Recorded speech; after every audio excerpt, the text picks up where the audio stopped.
Hi there, I'm James Osborne, the co-founder of the Recruitment Network, and this is the TRN Podcast.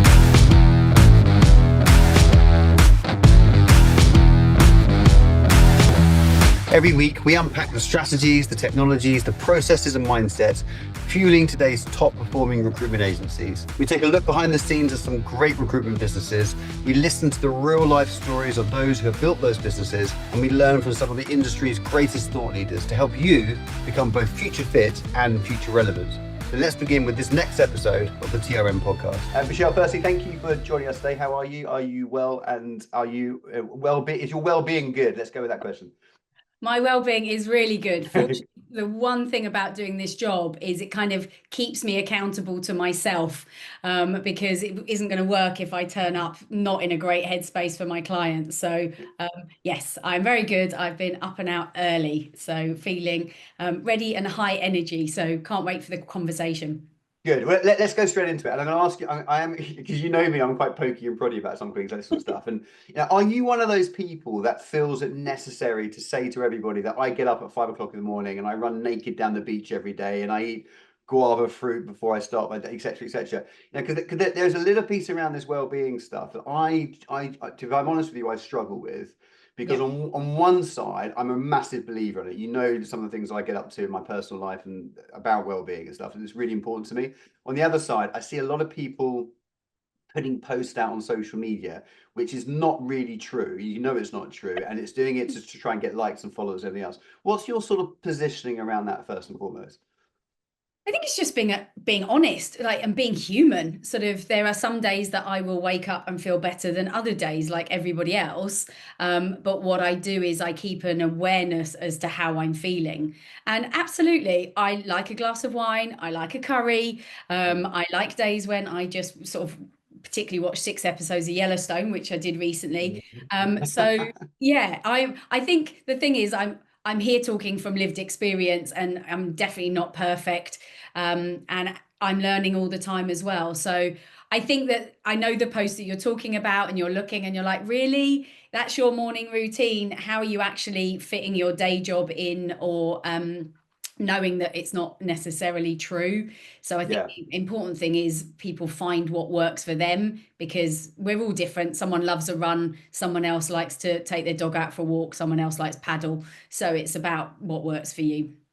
Yeah, and it's interesting because I liken this the whole conversation around work-life balance, and I've had some big debates with people about what work-life balance is. And for some people, they say, you have to have a certain amount of time for work and a certain amount of time for life and a certain amount of time for this and a certain amount of time for that, and therefore you have a balance. I completely disagree with that. To me, work-life balance is if you really enjoy your work, then there's nothing wrong with doing that 24 hours, 7 days a week if that's what you really love doing and that's your passion and that's your driver.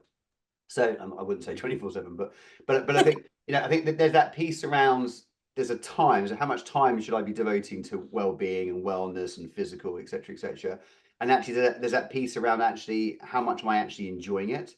Because if you're enjoying it, then do loads of it. If you're not enjoying it, then stop bloody doing it. Is the way I sort of see it. And I had that struggle sometimes with some people who feel obliged to tell people exactly what you should be doing. Now, what I want to do in my well-being is different from maybe what you want to do. Although Yellowstone curry and glass of red wine, you and I are in exactly the same place. I tell you that.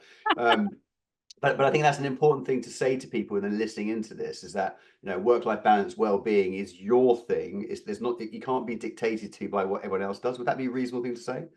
Yeah, definitely. I think there are some underlying things that are good for us to do, but how you do that or what time of day you do that is up to you. And I think that you're absolutely right. If you don't like your job, which can be many reasons, I know at some point we're going to talk about sort of the life audit. It might not be actually because you don't like your job, but if you love your job, when I was at Computer Futures, I wasn't for a minute thinking about sort of work-life balance, because I loved it. I was making loads of money. I was working with my mates. It was brilliant. I love my job now, but there are times when I know that if I sort of do 9 coaching sessions in a day, then that evening I do actually need to kind of just make sure I relax a bit, because otherwise I'm going to come into the next day tired, which isn't fair on my clients. So I think when you're looking at what's going on, if it's an end of quarter, an end of month, and you've got a big drive for it, or you're going and doing a big pitch for a new PSL or something, then yeah, you're probably going to have to work longer hours. but where are you just going to allow that recovery time? One of the questions that I've got, and I'd be really interested in your thought. And this may make me sound a bit callous, and I'm going to say it anyway. I don't mind, because it's a reality of how I think a little bit. But I truly believe that the majority of people that I know, including myself, we all hold ourselves back, and we end up actually giving about 40%, I believe, of what we have, of what we are capable of doing.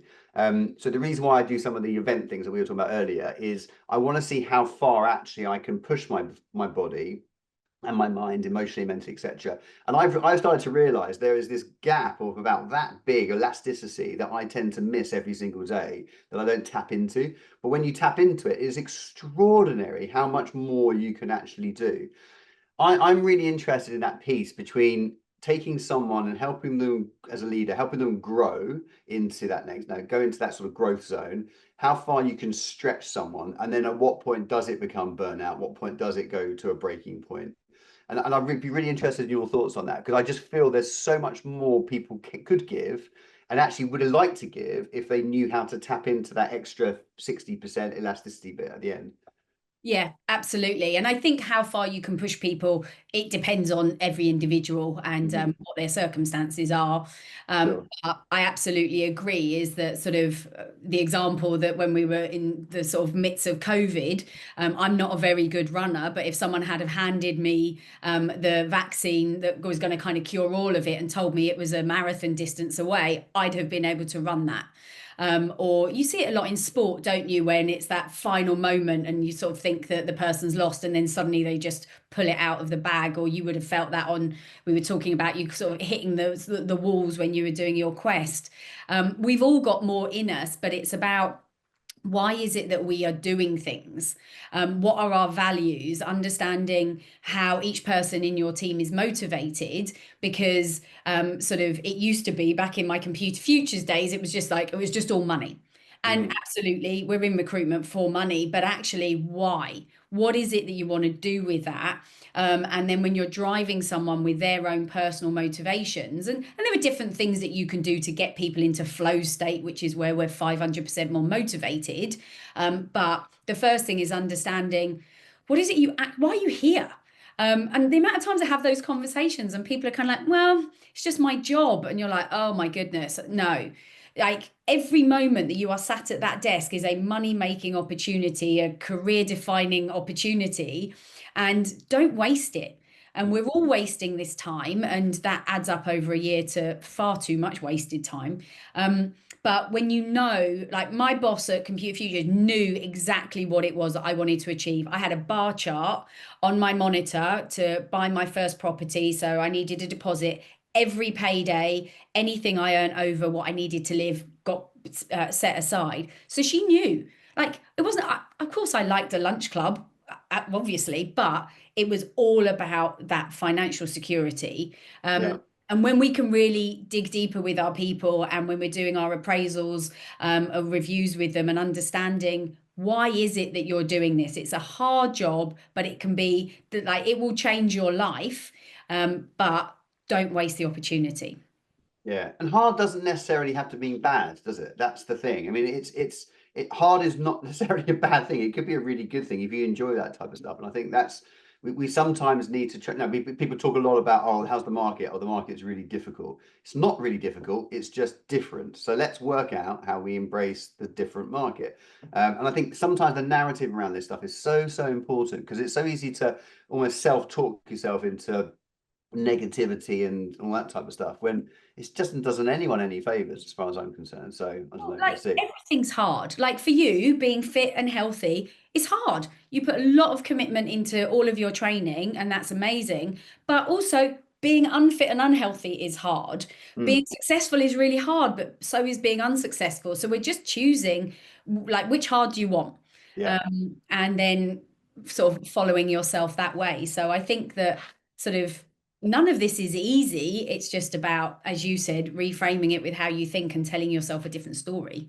definitely. And I think that thing about success is really important. What is your definition of success? It's different from everyone.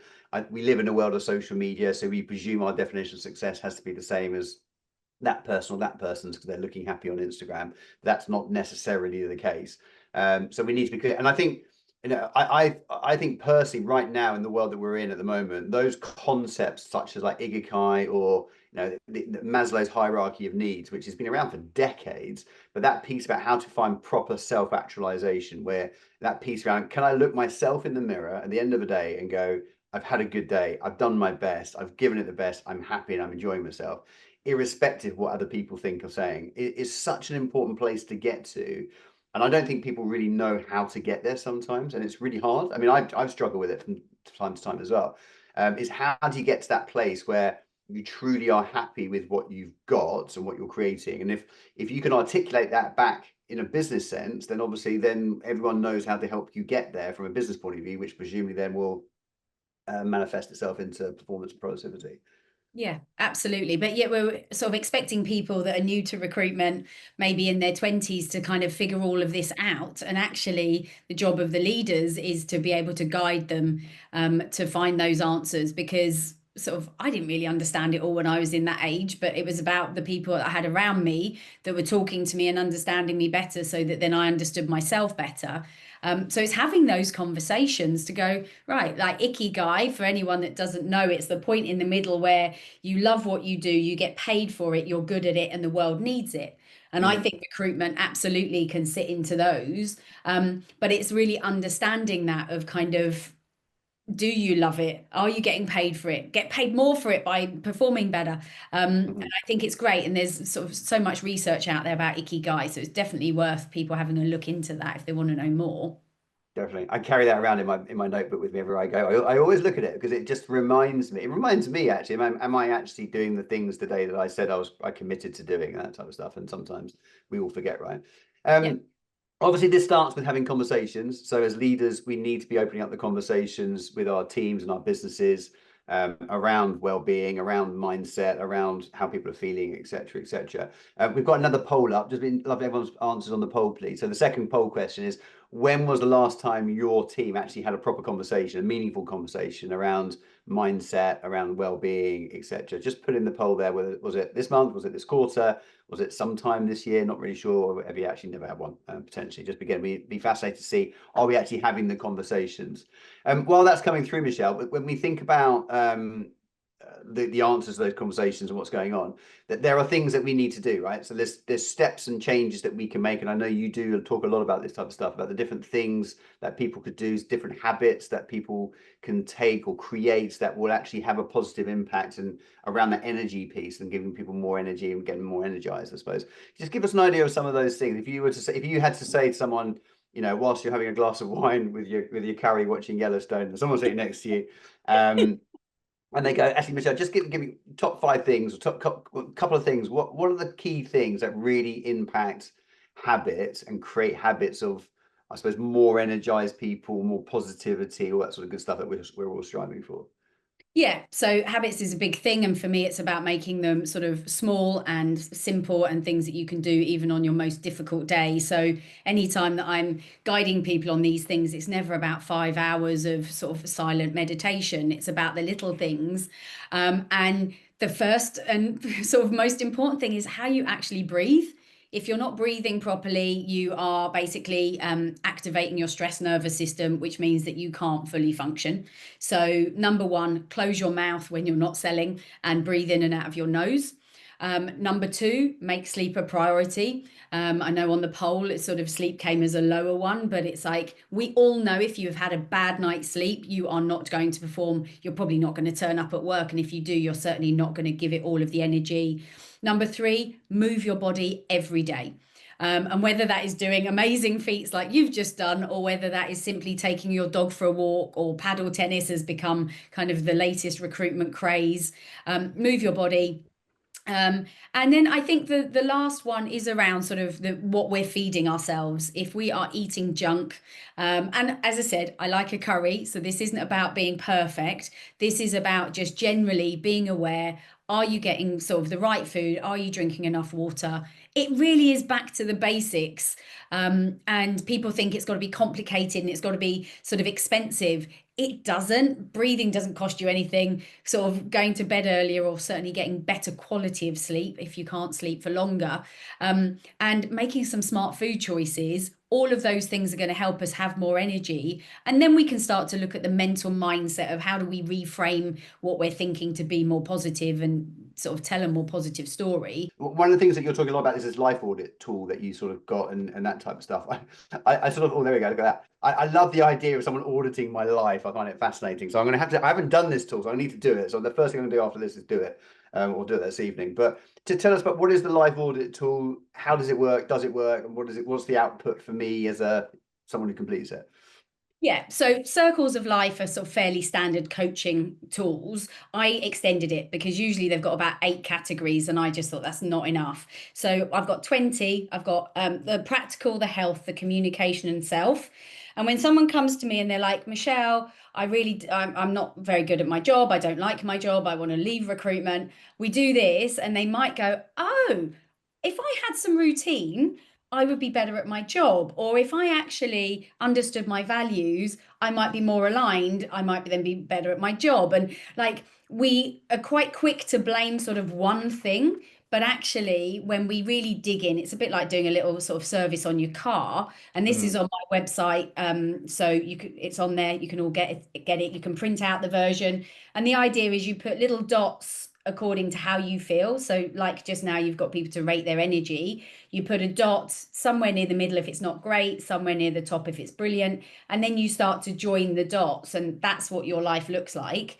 And often you might have 3 or 4 areas that could need some focus, and you realize that, oh, if I had some routine, I'd get more sleep, which would mean I'd have more energy to exercise, which would mean I feel better physically and mentally, which would mean that my romantic life might be better, which would mean that then my work life might feel better. Then I make more money. Now I've got a better home. And all you did was put a routine in. So it's about sort of trying to celebrate what's going well, but also remove a bit of the overwhelm and give people that first point to go, right, this is actually where I should start. And it's brilliant. And I do it about every 3 months with my clients so they can start to see the differences. And it just, I think we don't spend enough time thinking. We're too busy, and we don't actually just pause to reflect. And what that does is it takes 5 minutes, put the kettle on or drink a pint of water and just take a bit of time to check in with yourself, get your teams to do it. And it's a great way also if you can see your team and what they're talking about. And when I've done this in sort of group sessions, it's great because we all get the conversation going, and then you're like, oh no, I don't exercise, and you start to share ideas around sort of things that might work. Or even sometimes people like get the doctor's appointment booked if you've got a niggle that you've been putting off, or set up a sort of Monzo buckets if you need to be more in control of your money. And then the sort of in there is joy. And a lot of the time, the problem is people are working so hard, they lose the joy. And it's like, what's going to bring you that back? And actually, one guy recently, he has found that he just loves reading. And when he's really stressed, he's likes to read about sort of ancient Rome because it really gets him into sort of like the creative space. And he's just like, he just goes and reads now for 5 minutes just to help him reset to then come back. So yeah, it's just an exercise to check in with yourself. Fantastic. And I put a link in the chat to everyone to the to Michelle's website and also the life audit itself. Emma had a quick question. Do you put a dot in every box, or is it only the ones that are relevant? So you put a dot in every box. There's a digital version on my website. I would say print out the version. It's better when you've got a pen and paper. But yeah, the idea is that you put the dot in every box and then you get a complete. It will often look like sort of Bart Simpson, or it's never going to be a sort of lovely, perfect circle. And it just is a way for you to sort of see where any of the imbalance is. Perfect. Fantastic. Good stuff. A lot of this stuff, need to be careful how I say it. A lot of this stuff is not rocket science. Let's be honest about it. Way belittling what you do, Michelle, because I think you're phenomenal what you do, and I've seen the impact that you're making to people's lives, personal, work, being, and anything else, which is great. But it's not rocket science. Let's be honest about it. This is like almost like just actually having the. You talked about not enough time thinking. I mean, it's that reflection piece, isn't it? Really, but I think we spend too much time thinking and not enough time looking back at ourselves and reflecting and going, actually, what could I do to improve where I am? You know, and as we've said, and we've had these conversations before, life is bloody short. You only get one shot at this. You might as well enjoy it while you can, and you might as well do the best in your ability while you can, because actually that's what this is all about. So just to close things off, Michelle, other than obviously do the life audit, which I highly recommend, and I'm definitely going to get, I might get my kids to do this as well, actually, but get involved in doing that. But your sort of final parting words, I suppose, to give a bit of advice to people now who are going on there going, okay, love all this. This is great, Michelle. Got some great ideas. Conceptually, I get it. But I've got to go back to my day job now. Thanks so much. I'm off Zoom and I'm back into the stress of work. What are your final recommendations to people listening in today? You're right. This isn't rocket science, and I'm really glad it's not, because I wouldn't be remembering it all. It's about sometimes just reminding people of the basics. And it is the basics. It's like simple things like having a glass of water at your desk so that when you are working really hard that you're drinking it, or having a jar of nuts instead of a jar of sort of biscuits, or it is those small little things, taking the breaks. If you're finding that you have sat at your desk and you have not moved from it for sort of 8 hours, just get up. And even if that's you're still working, but you're standing at your standing desk, or you're closing a deal on the phone standing up, it's like sprinkling little bits of this throughout the day, the same as drinking water and eating vegetables. You don't then get to the point that you have the big problem at the end. It's not about sort of 5 hours of dedicated time. If you've got that, great, but it is about remembering the basics and stack them to another habit. When you're making a cup of tea, take a couple of nice deep breaths in and out, or when you are closing a deal, stand up, move around. So you're able to do these good things at the same time as doing other things. You don't have to create whole new spaces in your already busy days for doing it. Michelle, it's an absolute pleasure catching up with you as always. Love what you're doing. Love the impact you're making. You've given me a wake-up call today. I'm a massive believer in this, but again, sometimes I pay a bit of lip service to it because other stuff comes in more importantly, apparently. So, Michelle, lovely catching up. Really great to see you.